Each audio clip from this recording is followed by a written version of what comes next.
What's going on, junkies? Welcome back to Culture Junkies Live. We got a really good show in store for you today. So, an interesting thing happened while GQ was shopping for the latest Deadpool and Wolverine movie uh, to add to his physical collection.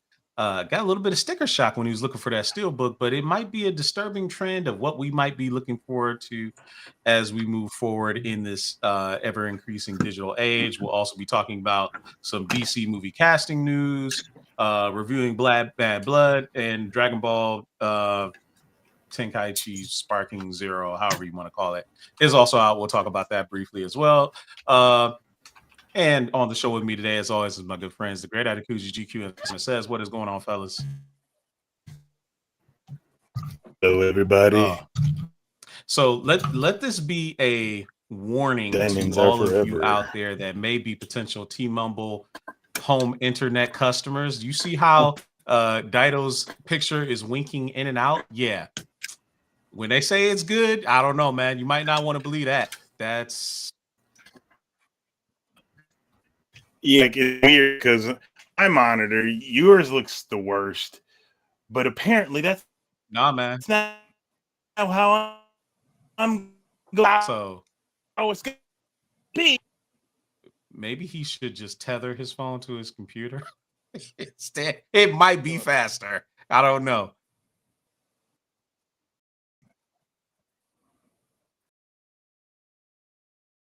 I don't know what to tell you. Simon, what's up? Oh, wait. Simon says just his spirit. It might be affecting him too. What is going on with the internet around here? What, me and GQ over here just rock solid. Well, you got that fiber and you live 2 miles away from me. It's probably only territorial 1 mile thing, I suppose. GQ, you don't got fiber, do you? No. See, I don't think fiber is as funny as it sounds. I don't think fiber is in this area. I know it's not in Dido's area. That is so weird. It's silly. Yeah, it's silly. These men live not even 2 miles away from me in both directions. Hey, they can't get fiber, but I got it. You know what's funny? My old apartment that I left out the Southfield, they actually offered fiber. That's wild. Hey, it's one of those things. Very much wild. It's the upload speed, though, right? Not the download speed. The upload is what you want, but correct. It's up to Amarak and Preem over there in the chat. Appreciate y'all checking in early. Yep. So and Fallen Marvel. Fallen Marvel. Good to see you, brother. Good to see you. So let's get to some quick hitters before we get to the main topic of the day. Hannah Omega is over on YouTube, and he's pulling double duty on Twitch. But real quick, let's get to some quick hitters today. Obviously, the biggest news of the day is the casting of Aaron Pierre as Jon Stewart in the DC TV show Lanterns, based on the Green Lantern core.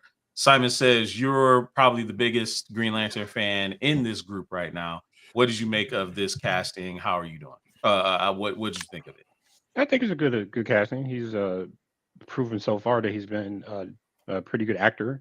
Rebel Ridge was a good movie. I heard of him only lightly that I heard of him was that he was an old. He was a character in that one, and that's how I kind of then I was like, oh, that's that guy from So that's how Old was that M. Night Shyamalan movie? Yeah, he was in that movie, and then that's how I kind of oh, okay, I know of him now. I've been wanting to watch that. Me too. Me too. It's a weird movie. It's I would say a twist. It didn't have really a good twist to it, but it was a good movie. Daito, I meant to add that to the you know what, and it slipped my mind as I was adding Trap. Oh, he's trying to show us trying to show us the stats of his it's upload. 174 download, but only 12 up. That's, I guess, my problem. You know them ratios is always bad. I don't know what to say. And then on this computer right here that I'm running our stuff on, 129 download, but only five. So yes, I guess that's GQ. You were an advocate of Aaron Pierre. What do you make of the news? I think it's good. I mean, he did as Simon said, he did a great job in Rebel Ridge. As a a leading man in that instance. He carried He the played a movie. Marine too, which is kind of Yeah, cool. exactly. Yeah, he played a former Marine. Actually, as they say, there's no such thing as a former Marine, but he Marine played for a Marine life, in the right? film. Yeah, he played a Marine in the film and did well. Obviously acted opposite Don Johnson, who, interestingly enough, plays a racist quite often. But so I It don't does know. I it mean, really well too. yeah, that's the scary thing. It's like he's riding with a black man on that TV show for all them years. What happened, man? You know? Speaking But, of which, isn't it this is the 40th anniversary this year of Miami Vice. God, we old. I know, right? Old, I know. 'Cause I remember when that show first started. That's disgusting. Right. The show that personified the 80s, Miami Vice, had the best theme song, had the most awesome cars, had literally anybody that was everybody wanted to be on that show. The cameos. Yeah. Ben Stiller was on that show. Didn't nobody know that? Ed O'Neill was on there. Yeah. Ed O'Neill was on that show. Yeah, dude. Yeah. It was crazy. The thing is, when the show first started, obviously I was very young when it first started, but the whole idea of like, is this guy supposed to be a cop? I didn't understand the concept yet of undercover cops. I was like, why is this man driving a sports car around? Because like, at least with Magna P.I., I understood that it's like he's not a cop, he's a private investigator. Even still, it's like, bro, you supposed to be a PI. You a PI. Right. How you gonna tell somebody in a red Ferrari? like, dude, he stands out. Yeah, he totally stands out. Like, dog. Like, but he was on Hawaii too. It's like, yeah, not too many Ferraris on Hawaii. Right. It's like, oh, there's Magnum over there. And he made his living out of his. He lived out of his boat too. That was that was docked in the marina all the time. Like, again, everything about that just seemed funny. It was we grew up in a time where they didn't care. They was like, look, here's the concept, do it. That's what we grew up in. Like, so. you know, you guys speaking of which, apparently that I didn't know that back in the time of Miami Vice, ABC tried to come out with their version, and I think my man, what's his name from Eric LaSalle. He was in I think it was Eric LaSalle, the fucking Jerry curl and everything, and then somebody put it on. Gosh, I wish I could remember the only thing you can think of with Eric LaSalle and that damn Jerry curl is Soul Glow. That's the only thing. Yeah, right. Gosh, the only thing you that's think of. crazy. Anyway, I'm getting sure back to Aaron Pierre. Yeah, and getting back to Aaron Pierre. So obviously we know he's a good casting. Now, some people, as Iguana said in the chat over on YouTube, there are some fanatics that are going to cry colorism because John Stewart has typically been depicted as I don't want to say is like a completely dark black man, but he's probably maybe a couple of shades darker than Aaron Pierre is. It's going to bother some people, and I think there's no way around that. Similarly, it bothered them when Terrence Howard was Rhodey in the MCU before he got swapped out for Don Cheadle. It always has bothered some people that Halle Berry and Alexandra Shipp were Storm instead of someone that looked a little bit more West African. These are small potatoes for most very people. Small. Yeah, very small potatoes. As long as the show is good, that's all I really care about. Obviously, in similar news, officially Kyle Chandler was also cast as Hal Jordan, opposite Aaron Pierre in Lanterns as a TV show. And as we know, with DC, with the DCU moving forward, is when you're cast as the live action counterpart, you're going to be that character in any appearance he makes, whether it be video game, animated, TV, movie, doesn't matter. That's who you're going to be. So that's good money. Right. It's good money. It's synergy. We'll see what else that Jon Stewart and maybe Hal Jordan might also appear in. Okay, now are they supposed to appear in the series together, or is this two separate castings? Okay, so how is that supposed to work? Because I always was under the impression that when you're a Lantern, you get a sector of space. Correct. Now, more often than not, it was Hal Jordan and Sinestro were paired together. I don't remember who Stewart ran with, because Stewart, from my introduction, was always from the Justice League cartoon. I knew of him from the comics, but I mean, I was always saw him in the cartoon. He was trained by Hal Jordan. Kilowog, but I thought he was trained by Kilowog. I thought because Hal got captured. No. What happened was I take that back. He was trained by Kilowog because he was slated as the backup of Sector 2814. Problem is, Hal Jordan came back and he did a good They job. didn't make him give it up. Yeah. No. Yeah, Sector 2814, because of Earth, has no less than 5 Lancerns. 5, count them 5. We're that problematic. Yes. Yeah. Yes. I mean, I understand that. Yes, we Coast have City, dog. Coast City got destroyed. I get it, but like, let's be real. Like, okay, Sinestro has an entire planet to himself, which is also his home planet. But it's like, yeah, well, I mean, do what you got to do. But I just think it's funny because the Guardians always looking at Earth as like it's such a little backwater, slow, undeveloped planet. So it's like, why you need 5 lanterns down here then? Tell me, you want to know something funny, GQ? So the sector is not the planet; it's the actual solar system he's guarding. So he's not guarding Earth. He's supposed to be guarding the entire solar system. Entire sector. I got you. Entire sector. Yeah. So the problem is that they have 5 Green Lanterns for one sector. Yeah, we got issues. We're screwed. I mean, okay, let's put it into perspective. How many? Now we don't know this in our lifetime, but Earth is the only populated planet in our solar, so that we know in our solar system. So you basically need 5 lanterns for Earth because there ain't no life on Mercury. Yeah, well, I mean, if you really think about it, you got 2 Kryptonians on the planet. You might as well need 5. Yeah, and a Martian. Shit. Right, like Earth is just a problem. Couple speedsters. Yeah, Earth, Amazons, all that. Yeah. So anyway, that's gonna be something else. I can't wait to see it. I'm excited for it. I am too. So we'll have to see what happens there. What's the estimated on that? Probably like 2027 or something. I think so, actually. Yeah. I think so. I could be wrong, but I think so.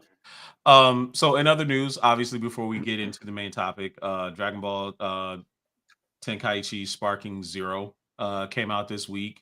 Early access is already live. I think regular people won't get to get it until Friday. I think that's what it is. Yeah, a lot of people are obviously loving the game. I personally I'm ambivalent towards it because it is, outside of it having updated graphics and a couple of new characters, it's your standard anime arena fighter. Like, it is what it is. A lot of people are like, "Oh, well, you're fighting and it makes you feel like you're in the anime." Okay, yeah, though. Budokai Games did that too. What's new? What's different? Please tell me. Like, someone illuminate that for me. What's different? There's got to be something. You would have to play the game. Updated. Yeah, I mean, just only thing I would say is like updated graphics, more characters. They're going from Dragon Ball Z all the way up to Super. The storyline. You're gonna play the storyline. They have what if storylines into, which is kind of strange because I didn't. Now that's kind of cool. That's cool. The ones I saw were interesting to me was what if Vegeta actually, or Vegeta and Trunks beat Cell in the Cell games. So that was interesting. And what if Frieza actually killed Goku? So that was kind of interesting too. So yeah, that kind of stuff I like. It's not worth me paying full price to get it because I'll wait. Yeah, I'll wait. Online is going to be the same as it was in Xenoverse, as it was in Tenkaichi. The only truly unique Dragon Ball game was Fighters, and we all know that ran its course. So it is what it is. We'll see. I look at it as one of those situations where the only way you're going to get me to buy a game like that, the what if stories are cool, but I want full reign over the universe that I'm playing. It's like you have all those characters, you have all this possibility. Let me be the Saiyans invading Earth. Let me literally be like Vegeta and Nappa coming in, and then let me play out an entire storyline of what if of that. Of like, okay, what if Vegeta came down, won, and then just stayed as an evil Saiyan basically throughout the whole thing. Let me be Frieza, let me be the Ginyu Force, like let me be all of the other characters instead, because we've played the Goku story in every single game. Give me a game where Vegeta is the hero. Give me that. There's a possibility that it might be there. We just haven't played it because we'll we haven't played those games. So that's true. Because I do know they have like those what if things. I've seen it in one of them. I think a long time ago, Ryan was showing me Tenchi Budokai, one of them. And I think they had what if stuff in that. Yeah, they did. They had Yeah. what was the what if? I can't remember. No, it was I think it was Broly or something like that. What if Broly actually just like destroyed everybody or something like that? I can't Well, remember what it I'm was. pretty sure Xenoverse had some what ifs in it as well. It's just the play style of those games is annoying. That's my main problem with them. Yes. Yeah, Fighters I mean, was perfect. So I will say this also on a side note update. Looks like the T-Mobile home internet is basically trying to step up because now I can see the details on Daito's head very well. Hey, It is if pristine T-Mobile, you're listening, make it better, baby. Yeah, he's doing a good job now. So let's talk about Bad Blood. We know Bad Blood happened this last weekend. We watched it on Sunday together. What do you guys think of Bad Blood as a what do they call them now? They're not pay-per-views. They're PLEs. Premium live events. Premium live events. What did you guys think about Bad Blood? Best match. It was predictable. It was predictable. Is it predictable? I mean, best literally. Match. What do you think best match was? Damn, probably the Hell in a Cell match. Yeah, that one was pretty good. Yeah, the Hell in a Cell was pretty solid. The match with Rhea Ripley was actually really good too. I mean, even though it was kind of a one-sided deal, but that was kind of the point. It was botched. They botched the fuck out of it though. Oh no, absolutely. Like what's her name showed up super botched. I'm like, the ref was the ref was out messed up too. Yeah, the ref messed up too because it ran the bell, which it shouldn't have, because technically we're supposed to have it where shenanigans and then you know. Oh no, absolutely. But I mean, the ref literally watched her, watched the interference, and it's just like, bro. Then he tried to quickly turn away. I'm like, nah, bro, we saw you. We were looking right at you. Watch, right? Like, you know, everybody's out of position on that one. And and the funny thing was on Monday Night Raw, they did mad damage control on that one. Oh, of course, I'm sure they found various ways to. Oh, this, and this, and it's like okay. What do you think was the weakest match then? I don't think we ever talked about that. What was the bathroom break match? Yes. Which one was the bathroom break match? Nia and Bailey. The one I forgot about.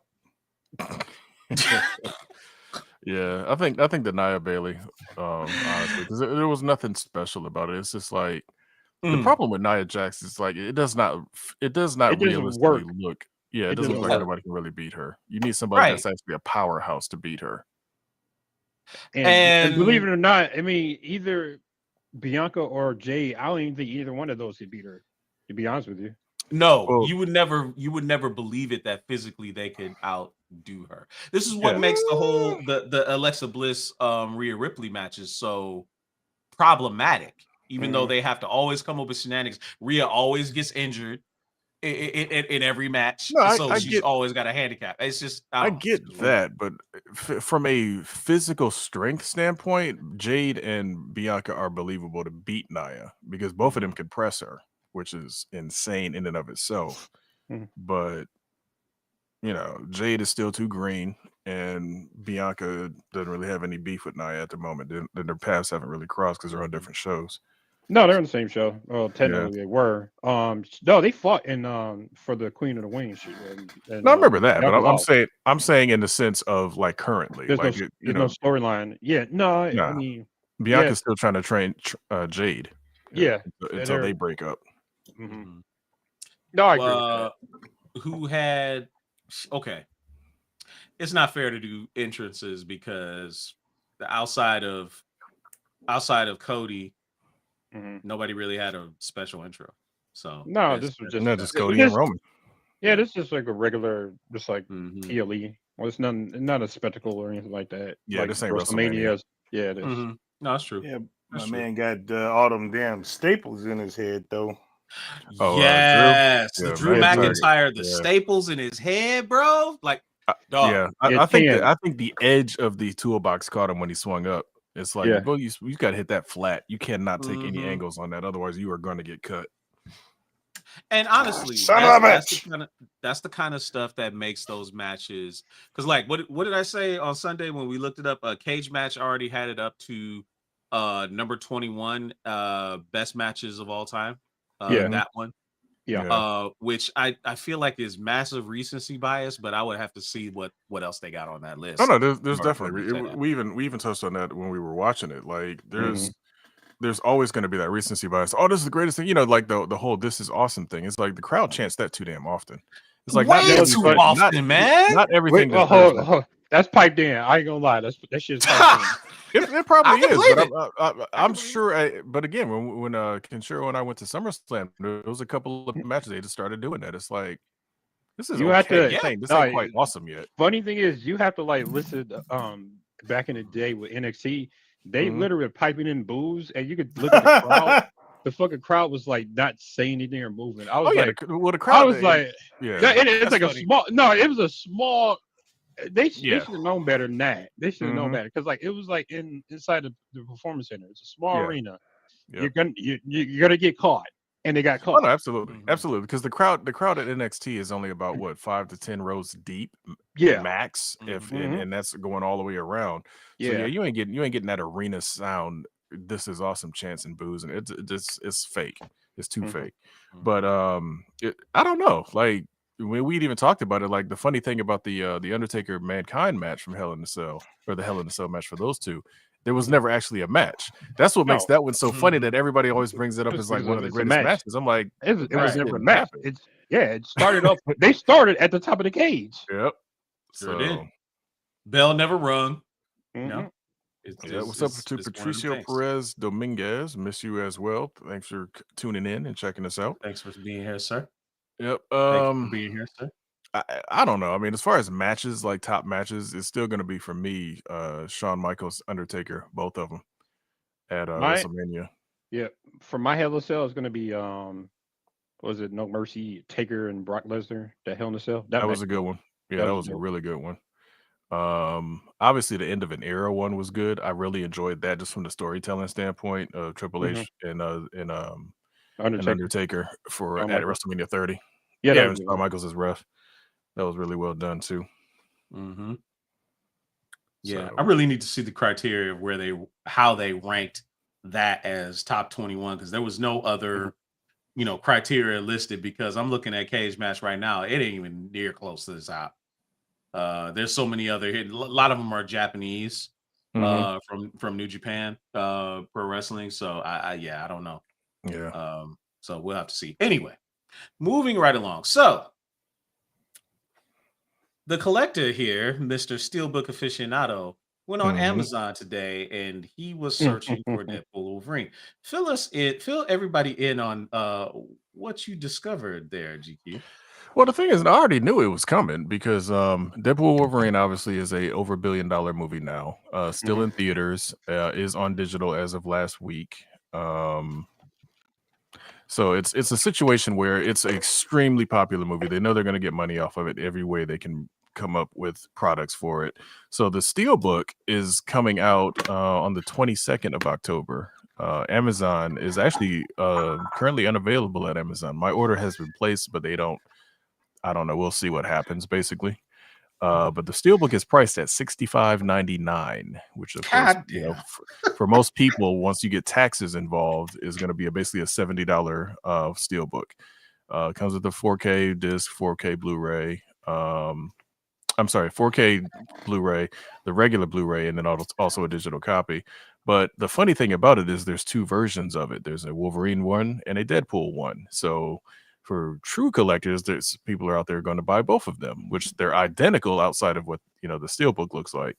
I'm not one of those. The only one that I ever did that for was Wakanda Forever, because they had a one for Namor, and then they had a Black Panther Steelbook. But that was back when you could go to Best Buy and just buy them. Now that's not an option for a lot of places, Steelbook prices are getting back to very close to what it used to be with the manufacturer's price of media when it drops. For those that don't know, or those that weren't even born at the time, when Terminator 2, the 1992 movie, no, I'm sorry, was it 91 or 92? I don't remember exactly. I think it was 91. Yeah, 91 movie, but I think it dropped in 92, like late 92, for the home video.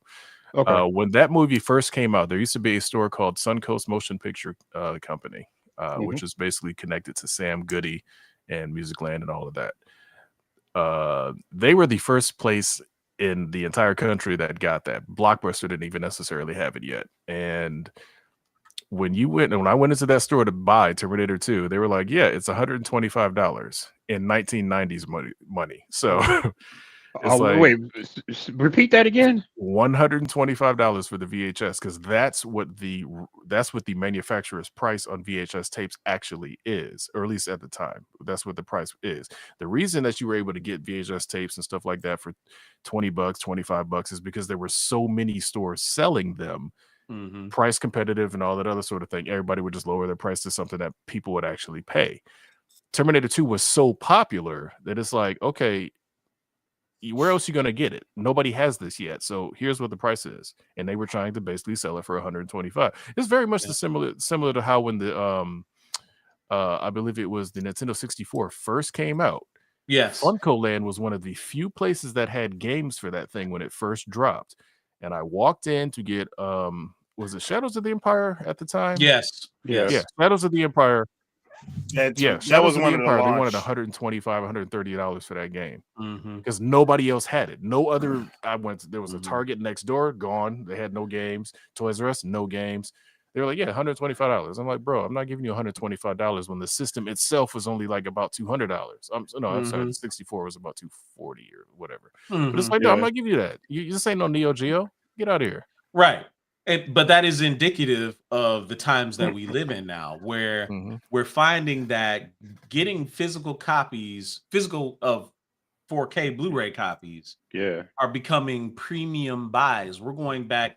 A lot of you guys weren't alive during those days, but we're going to tell you kind of what it was like. Back then you had was Betamax even still a thing back in like the 80s, 90s? Or was that mid? I think it was Betamax was like okay. No, mid, it definitely like was. Oh, sorry.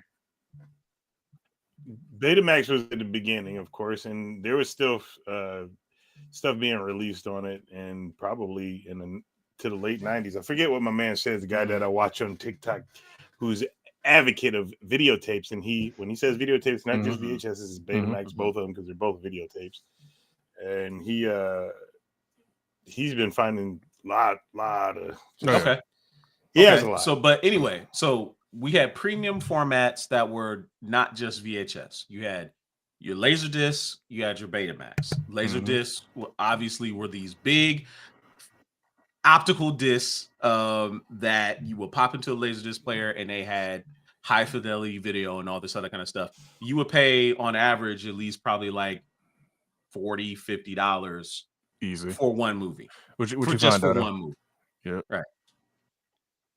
Mission Impossible was the last Betamax commercial release. Yeah, the first one in 1996. That was the last commercial. So Betamax is still going on. I think the thing about Laserdisc at the time was it was one of the first things with true progressive scan. But funny enough, I think it was only still like 480 or something like that. It was better. No, I think it was 240 for Laserdisc. Yeah, for Laserdisc. I could have sworn Laserdisc was at least 480p. Yeah. DVDs are 480p. I don't think Laserdisc. Yeah, Laserdisc are still analog. That's true because you'd had to actually flip them in a lot of instances. But it looked better than VHS, but it was just like it was cost prohibitive. Hard to find. Hard. It just a whole bunch of issues with that. Then you move to obviously DVD, like Dido had mentioned, that did up it a little bit more. Blu-ray was the real jump.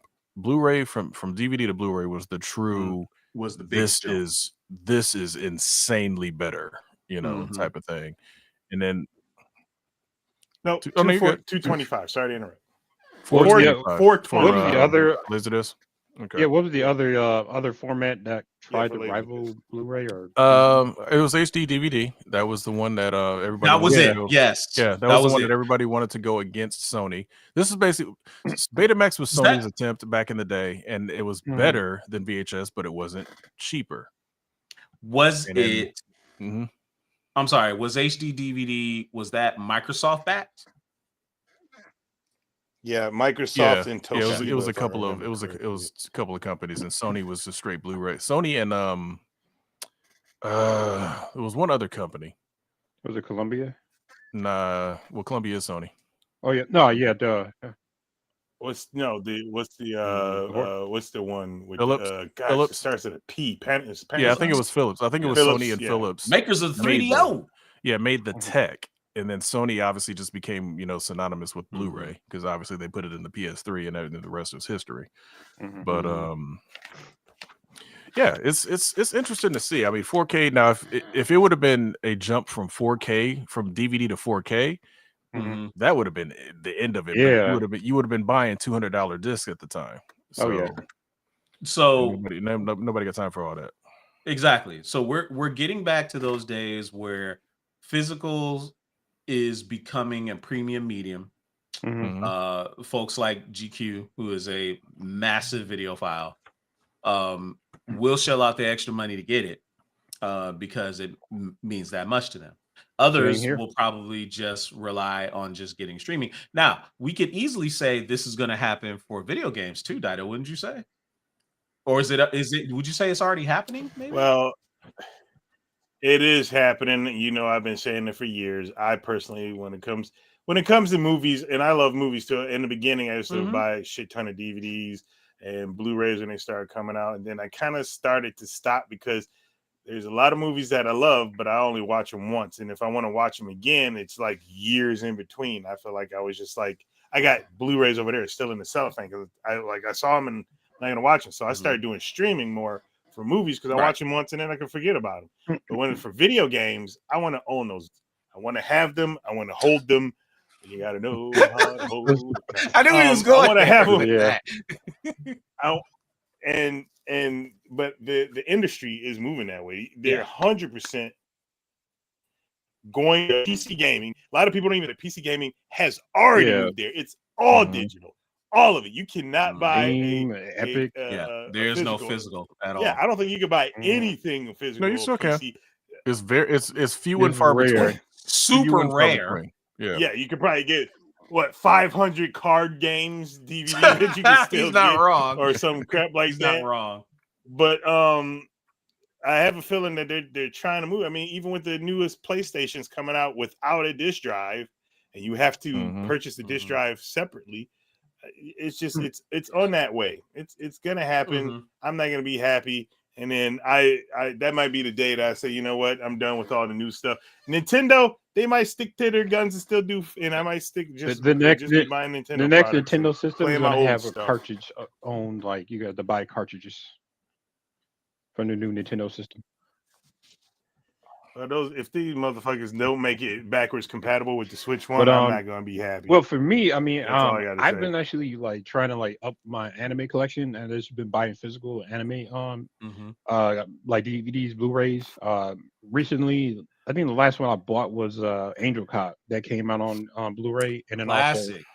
I actually was funny. It was not funny enough. It came out. I was like, oh. So I had I purchased Violent Jack. That was on Blu-ray, and I was like, nice. Another classic. Couldn't find it.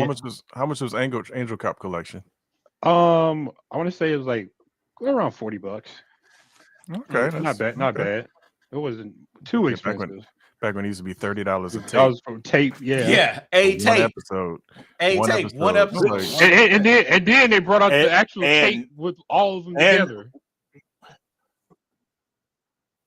Well, not even that. You said $30 a tape. That was for the dub. If you wanted to sub, it was probably $40, $45. It was ridiculous. Yeah. Y'all definitely, y'all youngins came up in a time when you didn't have to choose. It's like, fam, yeah. how you gonna charge us more for a tape you barely had to work on? But you put all this production into dubbing, syncing the audio, editing the original opening out for an edited one, so the title's in English, and you sell that to me cheaper than something you could literally just throw out and say, here, I fan sub this and just have at it. Yeah, $45. The profit on that was insane. VHS anime was the dark ages, bro. Dark ages for real. It was just like I remember when I first got a DVD player, and one of the first DVDs I got was Pioneer released. Pioneer. Yeah. Oh the yeah. first Dragon Ball, the first 3 man. Dragon Ball movies. Yes. And the ability to just on the fly, it's like, all right, Japanese language, subtitles, boom, back and forth was just so great. So just thinking back, like, God, the stuff we had to go through with VHS just for anime watching was annoying. Yeah, it totally was. You know, but digital Totally DVD was. obviously fixed all of that. So honestly, I know GQ is gonna keep buying his video stuff, but there was something else that kind of caught our eye today that Preem shared with us actually in our group chat. He shared a Nintendo alarm clock. Now, this isn't just a regular old alarm clock. It is called Alarmo. I think that's what it was called, right? Yeah. Alarmo. And it's selling for $100. And it's supposed to, let's see, what did he say? It is supposed to, it's a motion sensing alarm clock that plays Nintendo sounds to wake you up. Yep. You know, it's funny. What? I saw a TikTok. Somebody made a TikTok of it where, like, he said it and it went off and it was like some Zelda thing. And it's like, oh, just give me 5 more minutes. Then it started playing the Breath of the Wild when you see the freaking, God darn, what they call those things? The music, it's a very, think Sonic drowning music. It's almost in that where it's like you start to fucking panic because these things can one-shot you when you see them. And those things, that music, it's like a piano thing started playing. The guy was like, "Oh my gosh, you got to get up!" So I thought that was kind of funny. But, you could do that on your cell phone. Absolutely, exactly. Yeah. Yep. Exactly. Now some freak, some sicko. I misused the word freak. I apologize. Didn't mean necessarily to call anybody a freak out there, but some sicko, like that was any better, right? Some sicko is going to buy that because they're get it for collection. Yeah, because they want it for the collection. It's like when you go to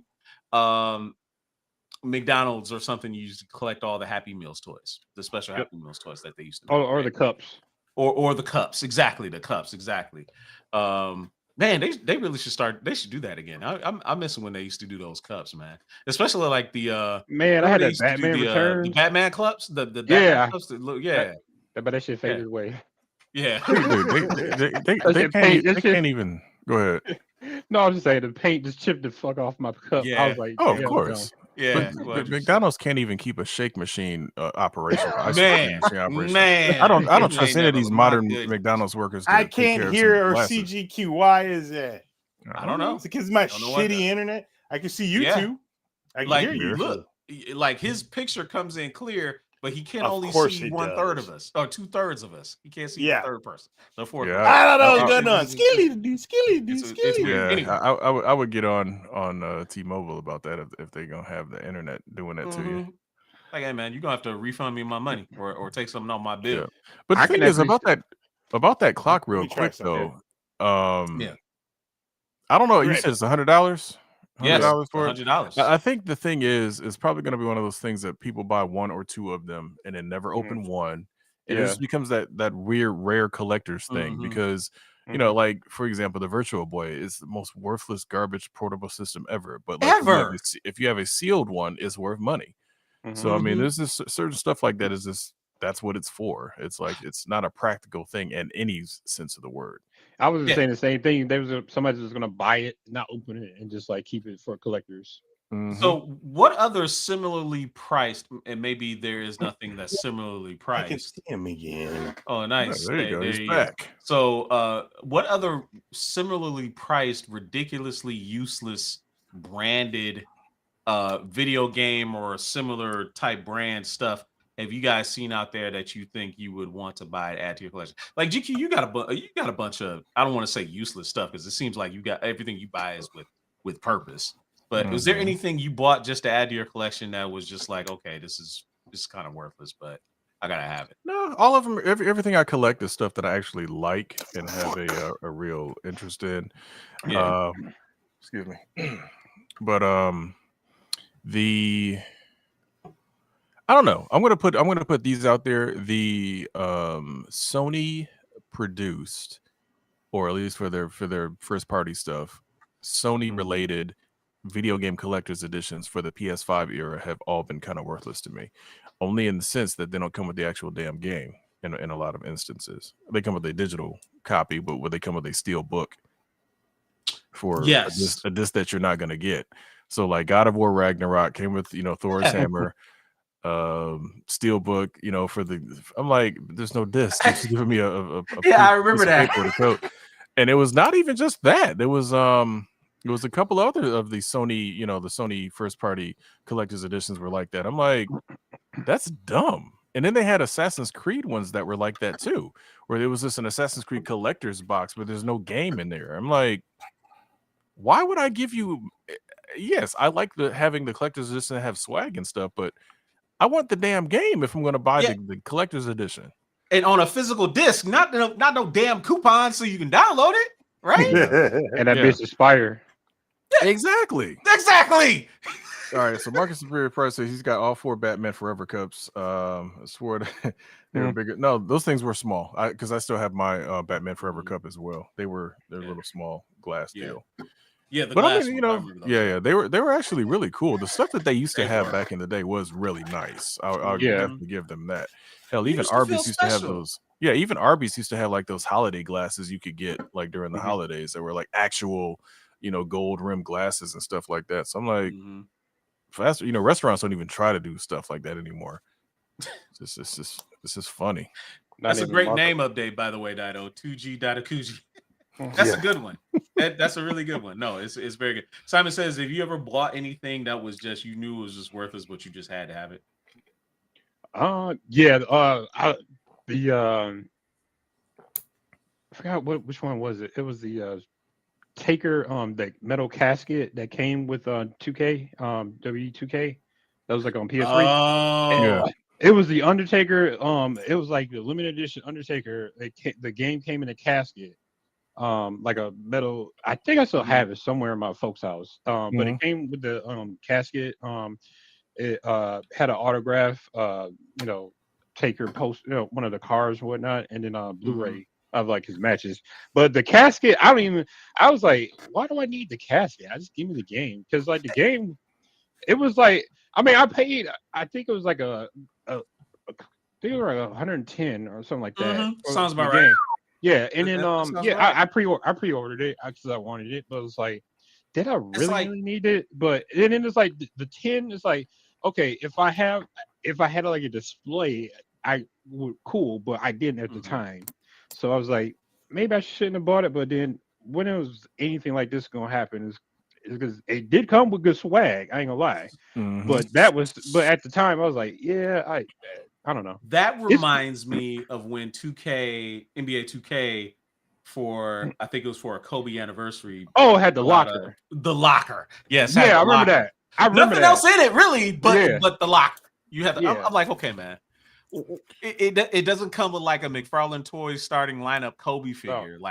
That would have been cool if it didn't come with a special edition McFarlane Toys Kobe figure, right? Kobe came with nothing. Well, It came with nothing. A lot of those videos, like, okay, for example, Grand Theft Auto 4 came, like, you could get the collector's edition. It came with basically a safety deposit lockbox. Like, that's what the whole, kit came in. That was actually kind of cool, though, because it had the map and all these other little, trinkets and stuff in there, and an actual game. Oh, remember Arkham, the first Arkham game? The first Batman? Arkham with the Batarang. Arkham Origins. Arkham Origins. I got one new. So Dino got a new one. But the Arkham Origins one, wait a minute, which one came with the Joker? Was that Arkham City? The Joker statue was Arkham Origins. Yeah, that was Origins. Arkham City came with a Batman statue. It was like a kind of a small, like, okay, Arkham Asylum came with the Batarang, which is obviously a big size box. Had a leather pouch, I think, in it or something like that. Some other stuff. Yeah, Batarang. Yeah. And then Arkham City, little small box with a little Batman statue and That's why I didn't get it. Steelbook. I was like, well, I was wondering if they're gonna do something like spectacular with this one Exactly. because they had the big ass Batman little case with the batarang. So I'm thinking, okay, what are they gonna come up with this one? And I saw that I was like, yeah, not gonna get it. Little small statues all hunched over and whatnot. And then Arkham Origins, which was the prequel game, came with a statue of the Joker with a whole bunch of TVs behind him, the contract for Batman and all that. And that was actually pretty cool. I actually used to that was in, pretty in cool. my down here. Then the one that pissed me off the most, and you all already know the story, is the Arkham Knight Batmobile. Oh, that Fallen just talked about that. Fallen literally just talked about that. Hold up, GQ. Remember Marvel Infinite that came out had Infinity Gems. Oh yeah, Infinity Eggs. Yeah, they posted yes, the Infinity Eggs. But no, here's the problem. They had posted them bitches up. They look like real gems on the internet, and you was like, oh shit, I'm about to buy them, and then you showed me. You came back, man. These motherfuckers were eggs. I was like, "What the fuck is this?" What else? What else was that supposed to come with besides? It came with the Infinity Stones was the biggest letdown because it did come with 4 statues. It came with a Captain Marvel, a Ryu, Mega Man, and Iron Man statue. So the statues were actually decent. But it was just that the Infinity Stones switch, where they straight up look like those Easter eggs that you used to like pull apart and put candy inside. Like they just cut them in half and put lights underneath them. It was like, these are the Infinity Stones. I'm like, bro, they look like eggs, man. That's so stupid. It was such a joke. Fallen. You're 100. Like I said, there's an unboxing video that I did where I tracked down a place that had the actual. Because remember, real quick, the game was slated to come out whatever month it was supposed to come out. The week or maybe 2 weeks before it was going to drop, they were like, the Super Collector's Edition is canceled, but you can get a refund and get your still get a copy of the game. I'm like, bro, all your other collector's editions are gone. How am I supposed to get, it's like you waited till the last minute.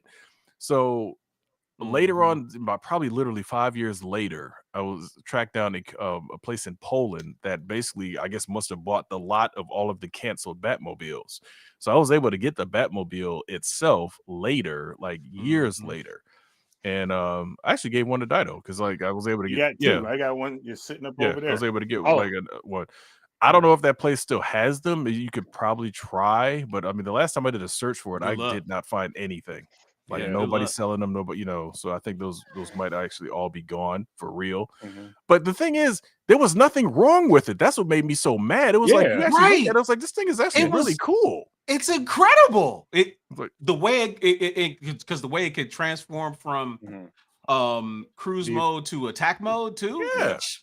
It was awesome, man. I'm like, this is actually good. Oh, we didn't like his quality controls. I'm like, bro, I don't care. I like this thing. This thing looked great. Yeah, I had a homeboy from my old job. He got the Fallout 76. Man, I remember hearing about that. Yeah, the bag. They came because they like swapped out the bag. It was supposed to be like an actual burlap like military bag. Yeah, like a real bag. Yeah, so they gave them a plastic military, like it was like a greenish like plastic bag, which was like not what they advertised. Man, they were pissed. Yeah, that's the thing. Like if you with a lot of collectors, and I think this is why a lot of companies have changed it because. Dido and I used to, especially back in the day, we would find little deals here and there that didn't make no damn sense. So it was like every night again, you walk into a store, it's like, you selling that for what? Okay, here you go. Take my money. It's $5. Here you go. Yeah, so like, I still think the best find I ever got was that PlayStation one screen. Yeah, that's what I'm saying. $2. Like, that's what I love about physical anything because like eventually the store has to get rid of it. Because it's taking up they're space. gonna mark it down. They're gonna mark it down. Dude, like I said, when the PlayStation 5 first dropped, I walked into Walmart and they were selling games for $5 new. So you just got to catch it when you can catch it. So I think Waffles found that Doom was it Eternal, the statue? For that, I think he found it for like $20. Yeah, that's what I'm saying. A lot of these stores, they have no space for that stuff. Yeah, they can't hold on to it for forever. Yeah, that Halo 3 helmet. What you call it? We were at TJ Maxx, and I still have it sealed, but I don't have it out here because it's underneath. It's got the Harry Potter location on it with the people. So yeah, I have to find a spot for it out here. Didn't you the gantry for Iron Man? Didn't you find that cheap when on one of your sojourns? No, I thought you saw that out in the wild. That's never cheap. Hot toys and sideshow stuff does not go quote unquote cheap. You might get it reduced. You ain't never gonna get it cheap. Most anybody that sells that stuff knows what they have. They are Was there not any? Gonna, Was there any one collectible that you bought you were just like, okay, this really wasn't worth the price I paid for it? Not really. There was one that like this most recent trip to Vegas I took. I bought an Ant-Man that I actually returned to the store before I came back home because it was just like one of those situations of it was. Now this one was marked down, but it was only marked down because it was missing a couple of things, and I was like, okay, I could probably check and find and get that stuff, somewhere on eBay or whatever. But then once I got on eBay and looked, I'm like, okay, this costs this much, this costs this much.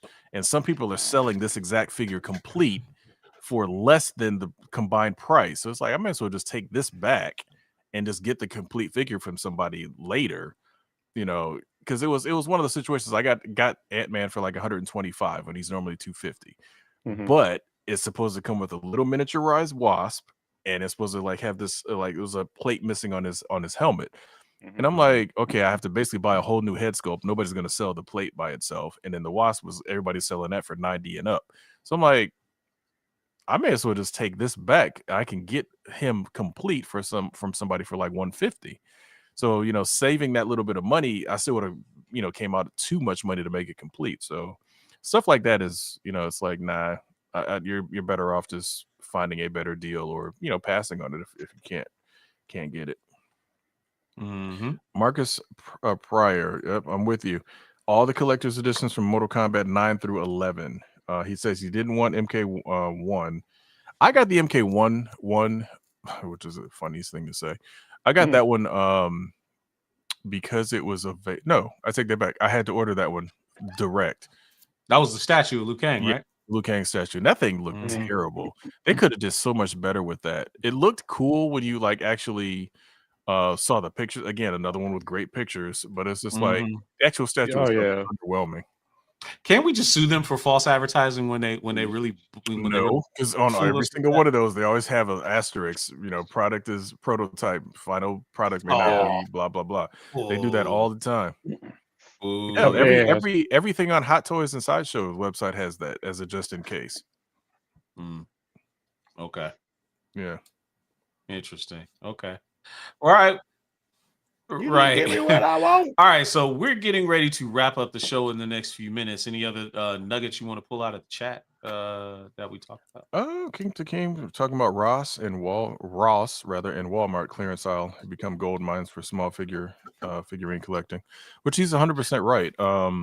Ross, for those that don't know, is a store very similar to Marshall's / TJ Maxx, where they sell clothes. That's kind of their main thing, but they also every now and again have a toy aisle. And you find stuff that you normally do not expect to find. Walgreens toy aisle for some point in time during the Star Wars Black series, you could find really interesting stuff in there every now and again. Not so much anymore. A lot of toy aisles and just places just are not toy aisles anymore. They kind of really suck. Patricio says he always gets the Atlas collector's edition. Atlas Games usually does come with some pretty good collector's editions, actually. Yeah. That's true. And Iguana Man says don't neglect the Goodwill, which he's very much right. I don't do enough shopping at secondhand stores or even really stores in general. And I really should. Like if I feel like I want to put more stuff in my barren little case over there, I need to get out and do more shopping in places. Like maybe GQ could give me some pointers or some places that I could go maybe to try and pick up some stuff to add to my collection. Because it's like you can go to GameStop and you probably pick up some figures for a decent price, but you're gonna have a very finite selection. Oh yeah. GameStop works. Here's why GameStop you can get some decent stuff, because I've actually got a couple things from GameStop a few months ago. GameStop runs a lot of clearance sales, a lot of them, and a lot of their clearance, more often than not, is buy one get one for various things. So you're looking at marked down stuff already, and then if it's a reasonably priced item, you can get the more expensive thing, then you can get almost your pick of whatever else you want on that clearance area because you've already paid the one high price. So for example, I've got a Soundwave helmet from obviously from Transformers, very similar to that Megatron and Optimus helmet that I got. Same line basically.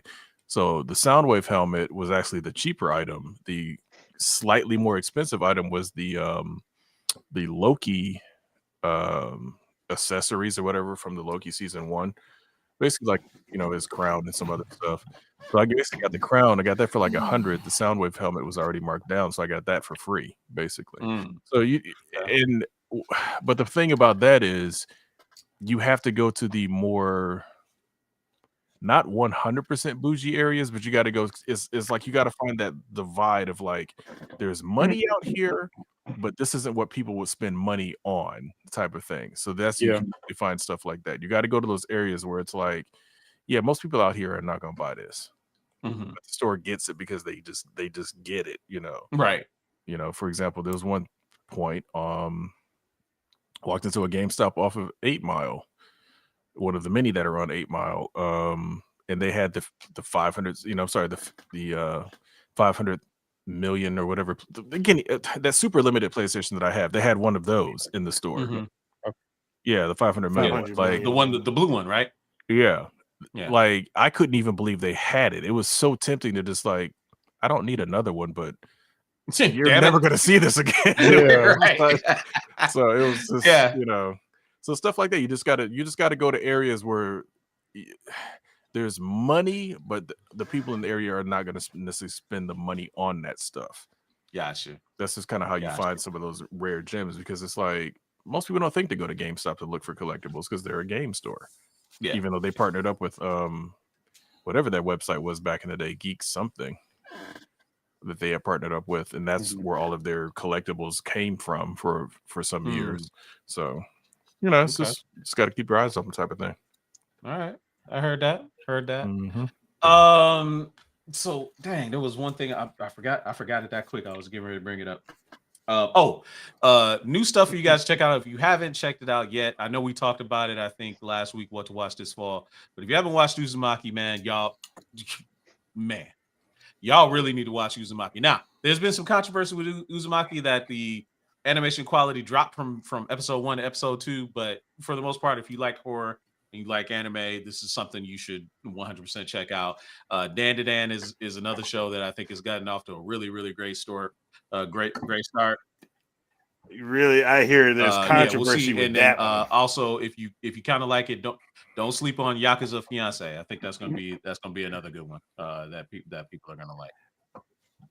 Real quick, that Dan to Dan controversy is that you got people on the internet getting upset because the two people that one got sexually assaulted and the other one by a ghost, and the other one almost got sexually assaulted by aliens. You're right, because they're in high school. People are they're not vibing with that. Everybody else has things they can take and they can deal with. Just understand that cultural differences are really a thing. Not excusing it, but that's the way things are. I enjoy the show. I don't look into things a little bit that seriously. So I've seen way worse in anime. 1,000%. I've seen way worse. So anyway, and yes, Iguana Man is 100% right. Prayers to everybody going through the hurricane down there in the Carolinas and Florida and stuff like that. We hope you guys make it safe out onto the other side. If you're in the affected areas, please evacuate. I hope if you're watching this show and you haven't gotten out yet, please evacuate. We need you to be back here in the community. So with that being said, we're going to wrap up the show. For my friends, the great Adekuji and Simon Says and GQ, I'm Kishiro. We'll see you back here next week, 9 p.m. Eastern, 8 p.m. Central, for another great episode of Culture Junkies Live. See you guys later. did it. Oh.